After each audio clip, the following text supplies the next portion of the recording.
साल 2018 था और प्रधानमंत्री ने आह्वान किया था कि हर एक नागरिक इस देश का तिरंगा सम्मान यात्रा निकाले, तिरंगा न्याय यात्रा निकाले। उसी दौरान उत्तर प्रदेश का एक जिला कासगंज, वहां का एक युवक चंदन गुप्ता बड़े जोशो खरोश से वह तिरंगा न्याय यात्रा निकाल रहा था, तिरंगा सम्मान यात्रा निकाल रहा था। उसके साथ उसी के हमजोली कुछ युवक और एक भीड़ थी, ठीक ठाक। और देखिए मजे की बात, हालांकि ये मजे की बात कतई नहीं है क्योंकि इसमें हत्याएं हुई हैं, दुखद हत्या है। लेकिन आप कमाल की बात ये देखिए कि वह जुलूस जैसे ही मुस्लिम इलाका समझते हैं ना, वही जहां मुसलमानों का घेटो हो, वो गलीरों की सी गलियां हो गुलजार साहब की। मतलब गालिब चचा जब रहते थे तब भी वो गलियां वैसी ही थी जैसा आज का सुल्तान या अब्दुल जो भी रहता है। उन गलियों में पुलिस तक नहीं जा सकती है और इसीलिए वो मुसलमानी इलाके हैं। उस मुसलमानी इलाके से जुलूस गुजरा और चंदन गुप्ता की हत्या कर दी। 100 लोगों पर अभियोग चला और करीबन 7 साल, 6 साल 11 महीने 7 दिन टू बी वेरी प्रिसाइज। और कल उस पर तथाकथित न्याय हुआ है। 28 दोषियों को उम्र कैद की सजा सुनाई गई है। 7 साल के बाद ये न्याय, और वो भी एनआईए की अदालत से मिला है। अभी हाई कोर्ट बाकी है, अभी सुप्रीम कोर्ट है, सॉरी सुप्रीम कोर्ट बाकी है।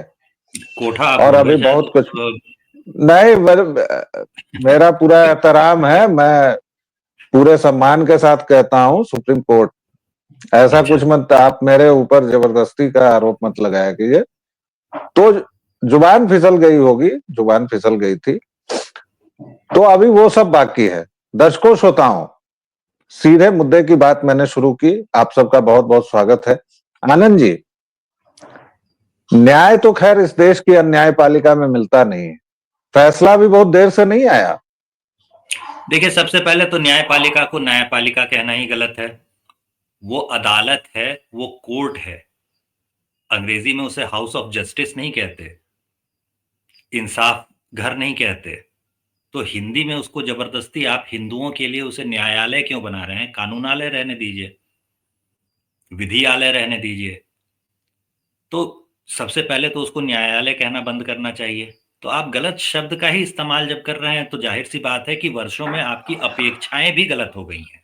नहीं, मैं तो नहीं करता हूं, मैं नहीं करता हूं। जो है, आम आदमी जो है वो जब उसे न्यायालय कहना शुरू करता है तो वो उससे न्याय की अपेक्षा करता है। वो विधियालय है, वो कानून का घर है। तो वहां पे जो विधि सम्मत होता है, जो कानून, सबूत और गवाहों के बयान आपके तर्ज पर जो फैसला होता है वो सुनाया जाता है। तो आपको 6 साल लगे तो ये 6 साल 7 साल जो लगे हैं ये तो बहुत कम लगे हैं। 6 साल 7 साल में कौन सा फैसला आता है? वो भी समझ लीजिए कि फौजदारी का मुकदमा नहीं था। फौजदारी के मुकदमे में एवरेज भारत में 12 वर्ष लगते हैं, औसत। ये सरकारी आंकड़ों से निकाला हुआ है कि औसत फौजदारी के मामलों में 12 वर्ष लगते हैं, और वो भी निचली अदालत की हम बात कर रहे हैं। इसके बाद फिर जब मामला हाई कोर्ट में जाएगा, फिर सुप्रीम कोर्ट में जाएगा, तो उसका हिसाब किताब जो है वो कभी जोड़ा ही नहीं गया। तो आलसी जो हमारे मिलॉर्ड होते हैं, जो फैसला समय से नहीं दे पाते हैं, जिनकी इतनी क्षमता ही नहीं है, मतलब अकर्मण्य है, कम उनकी नहीं, अभी कैपेसिटी है। छुट्टी पर होंगे, अभी छुट्टी पर भी होंगे ना। ठंड भी अच्छा, लगती है, गर्मी भी लगती हो है। सकता है। मतलब नर्सरी स्कूल में जितनी छुट्टियां होती हैं हाँ, उतनी ही छुट्टियां जो है वो मिलॉर्ड के लिए भी होती हैं। उससे तो ज्यादा, उससे ऐसी ज्यादा जगह पर होती जा है। करके और आप अपेक्षा क्या कर रहे हैं?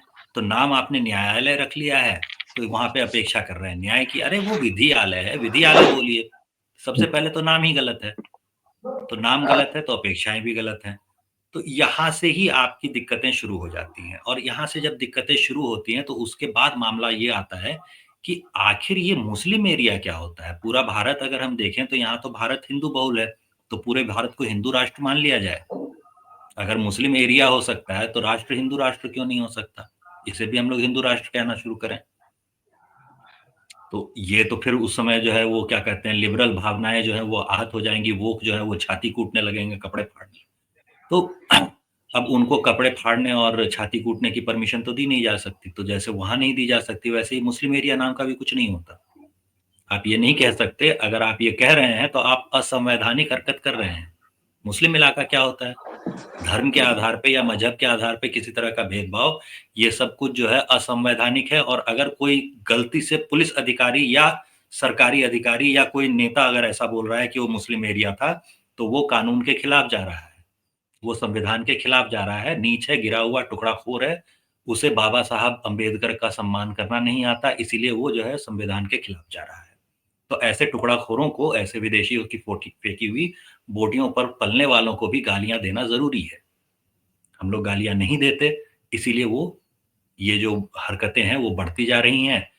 अगर आप पहली ही बार में टोक देंगे, नहीं तो वो जो कहानी एक होती है ना जिसमें वो चोर होता है और अपनी माँ का कान काट लेता है, जब वो माँ को बुलाता है और उसकी माँ सोचती है कि शायद इसने धन कहीं गाड़ रखा होगा, छुपा रखा होगा, तो जैसे ही वो कान ले जाती है उसके मुँह के पास, वो खटाक से उसका कान ही काट लेता है। तो राजा बाद में बुला कर उससे पूछता है कि बताओ भाई, तुम्हें तो पहले ही फांसी की सज़ा दी हुई है, इससे ऊपर की सज़ा तुम्हें कुछ दी नहीं जा सकती और उसके बाद भी तुमने ये हरकत की कि उसका कान काट लिया। ये क्या तरीका था?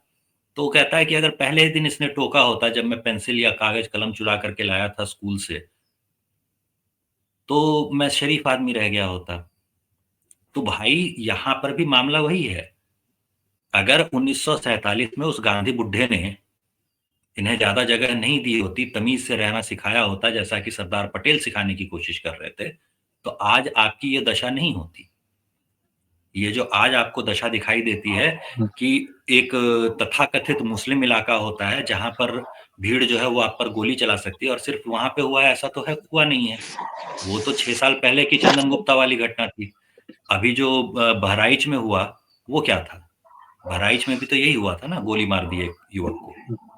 तो ये हरकतें जो है ये इनकी बढ़ती जा रही हैं, और ये टेस्ट किया जा रहा है कि हम इस हद तक जाएंगे तो हमें किस तरह का विरोध झेलना पड़ेगा।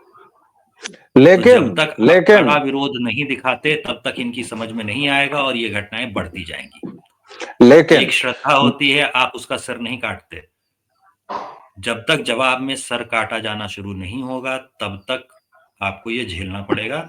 ये आपको सुनने में अच्छा लगे, बुरा लगे, लेकिन तरीका सुधारने का सिर्फ और सिर्फ यही है। डर होना चाहिए। लेकिन गांधी और नेहरू ने जो किए मुस्लिम परस्ती,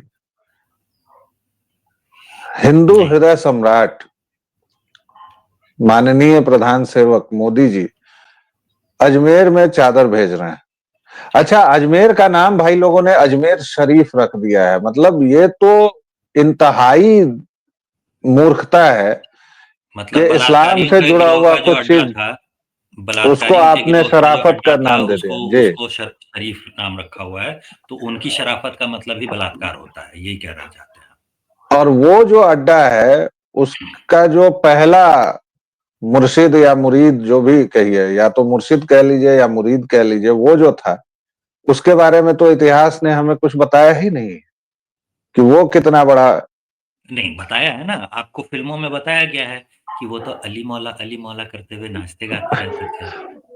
हम्म, बड़े भले लोग थे, गाना वाना गाते थे, कितने प्यार से रहते और थे, और सोचिए गाना वो गाते प्रेम के गाते प्रतीक हैं। और गाना गाते गाते 1992 में 300 हिंदू लड़कियों का बलात्कार कर दिया, और वहीं पर इस देश के प्रधानमंत्री चादर भेज रहे हैं और तो पिछले उस 11 वर्षों बलात्कारियों से के अड्डे लगातार भेज पर रहे हैं। प्रधान सेवक जी, किसका सेवक है, ये भी सोचना पड़ेगा कि भाई पिछले वाले जो थे जिनके बारे में वो कहा करते थे कि भाई देश के संसाधनों पर पहला हक जो है वो अल्पसंख्यकों का है, और बाद में उन्होंने इस बयान को स्पष्ट भी किया था कि ये जो यहाँ पर जो मैं मुसलमानों का है। अल्पसंख्यक कह रहा हूँ, यहाँ पे मेरा अल्पसंख्यकों से मतलब मुसलमान ही है। जी, ये बाद में जो है मनमोहन सिंह ने स्पष्ट किया था। तो अभी वाले बिल्कुल। जो हैं वो जो प्रधान सेवक हैं, वो प्रधान सेवक किसकी सेवा कर रहे हैं, वो भी समझना पड़ेगा। और वहां के जो खादिम कहलाते हैं उनको बाकायदा सजा मिल चुकी है, इसके बावजूद हिंदू रीढ़ विहीन, हिंदू धिम्मी, जो जिम्मी से बना है, जिन जो जजिया देते थे, जिनके मुंह में थूक कर उनसे गले तक पैसा, गले तक वो गले तक मुंह में थूक दिए वो जाते। वो हिंदू उसी बलात्कारी के अड्डे पर जाते हैं, वहां सजदा करते हैं, वहां चादर चढ़ाते हैं, उससे जी नहीं भरता है तो जिस हत्यारे, लुटेरे, डकैत जेवियर ने पूरे गोवा को हिंदू विहीन कर दिया, उसके नाम पर बने स्कूल्स में जाने के लिए मारामारी करते हैं। ये जो आत्महीनता है, ये जो रीढ़ की हड्डी नहीं होना है, ये जो केंचुओं सरीखों जीवन है हिंदुओं का, इसका क्या किया जाएगा? आपका चंदन गुप्ता मर जाता है, आप कुछ नहीं करते हैं। चंदन गुप्ता के बाप ने उसके बाद हैप्पी ईद ये भी बयान भी मनाई थी, दिया था, आपको याद है? हैप्पी ईद ये भी मनाई थी, आपको याद है? अभी ये हाल में बयान भी दिया था कि नहीं, हमारे लिए तो किसी ने कुछ नहीं किया जी। जी।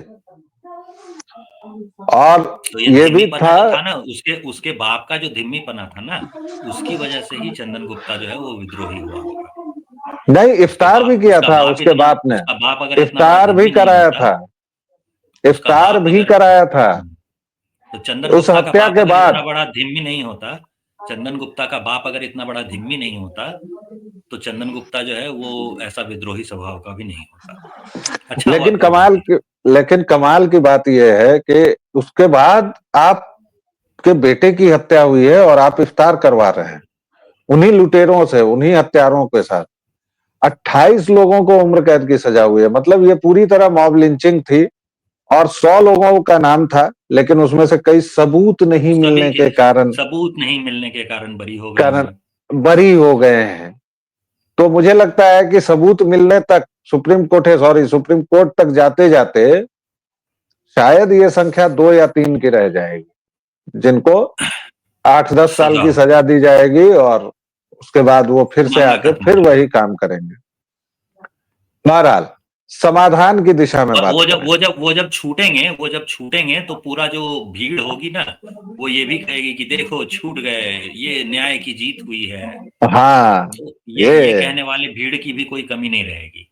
बिल्कुल। तो इनमें से देखिए, वापसी में जब तक आप हत्याएं करना नहीं शुरू करते, तब तक आप कोई सुधार अपेक्षित मत रखिए।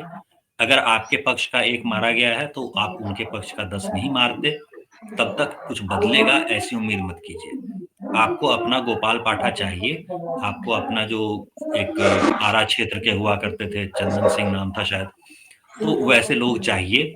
अगर ये जब तक आपके पास नहीं आते, तब तक आप अपनी सुरक्षा की अपेक्षा नहीं कर सकते। अपनी सुरक्षा उठा करके आप अगर सरकार के हाथ में दे देते हैं कि सरकार हमारी सुरक्षा करेगी जी, तो फिर आप बैठे रहिए और इंतजार कीजिए, आपके बेटे को कुछ नहीं मिलने वाला। अभी 28 लोगों को सजा हुई है और निचली अदालत से हुई है। धीरे-धीरे जब ऊपर के अदालत तक पहुंचेगी तो 8 लोगों को भी सजा हो पाएगी, इसमें हमें शक है, और वो भी 20 साल बाद होगी। एक बार फिर समाधान की बात, क्या वक्त नहीं आ गया है कि मुसलमानों की आंख में आंख डाल के कहा जाए कि अबे सुनो, तुम बाकी जगह तो कहते हो कि पैगंबर की तुम्हारे तुम्हारे पैगंबर की बेअदबी हो गई क्योंकि वो तुम्हारा पैगंबर है, मेरा तो है नहीं, मैं तो नहीं मानता हूं भाई। जैसे तुम नहीं मानते हो, तुमको तो वंदे मातरम कहने से भी दिक्कत है, तो मैं भी नहीं मानता हूं पैगंबर तुम्हारा। तो तुम्हारे पैगंबर की बेअदबी और क्या क्या सब तुम करते रहते हो, लेकिन ये तिरंगा यात्रा में कौन सी बेअदबी हो गई बे? उसमें तो सिर्फ कोई तिरंगा यात्रा शोभा में कौन सी यात्रा नहीं बेअदबी थी। हो गई की बात नहीं है। इसमें देखिए, आपकी चंदन गुप्ता व्यक्ति कैसा था, ये अगर आप देखेंगे तो आप पाएंगे कि ये तो बेचारा रक्तदान कर रहा होता था कई जगहों पर। जो कैंप्स वगैरह होते हैं उसमें रक्तदान करके, अब जैसी स्थिति थी, कोई अमीर आदमी नहीं था, छात्र था, तो वो क्या कर सकता था सबसे ज्यादा? तो वो सबसे ज्यादा ये कर सकता था कि रक्तदान कराए किसी इसमें। तो वो कैंप्स में जाकर के रक्तदान करता था, और इस तरह का भला आदमी था, और उसको आपने गोली मार दी। तो जो भला आदमी है वो मारा जाएगा। जंगल में जो सबसे सीधा पेड़ होता है वो सबसे पहले कटा जाता है, क्योंकि सीधे पेड़ की लकड़ी से ही कुछ आप बना सकते हैं। जो टेढ़ा मेढ़ा पेड़ होगा उसे नहीं काटा जाता, कोई नहीं काटता। तो जब तक आप अपना नजरिया नहीं बदलते, जब तक वो 3% हिंदू नहीं जागते जिन 3% की हमें जरूरत है, तब तक हम किसी सुधार की अपेक्षा नहीं कर सकते।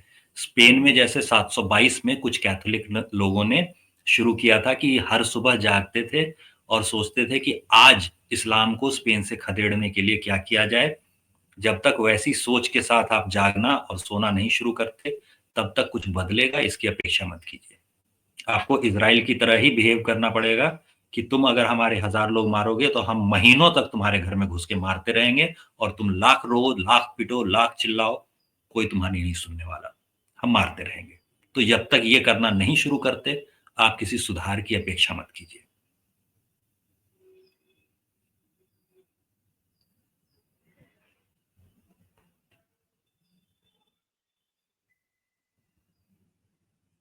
आवाज आपकी म्यूट है शायद। जी, मैं ये कह रहा जी। था कि हमारे यहाँ तो खुद ही टोंटी चोर हैं, फेलस्वी हैं, जो उनकी तरफ से जबरदस्त बैटिंग करते हुए नजर आते हैं। बहरहाल तो इन सब ऐसे चीजों धिम्मियों का की कोई कमी नहीं है, सबसे पहले धिम्मियों को मारना ज़रूरी है, पहले इनको भी मार के भगाना होगा। जैसे धिम्मी को तो आप देख चुके हैं, बिहार में तो दिखा चुका है ये जनता जो है। पूर्णिया में जनता ने लात मार करके खदेड़ दिया तेजस्वी को, और तेजस्वी जी, को वहां से लात मार के खदेड़ के भगा करके, और चुना भी तो किसको, तो चुना भी वैसे ही सांपनाथ और नागनाथ के बीच में चुनाव था। तो सांपनाथ और नागनाथ के बीच में जब चुनाव हुआ तो सांप से उन्होंने छुटकारा पाया, तो नाग को चुन लिया।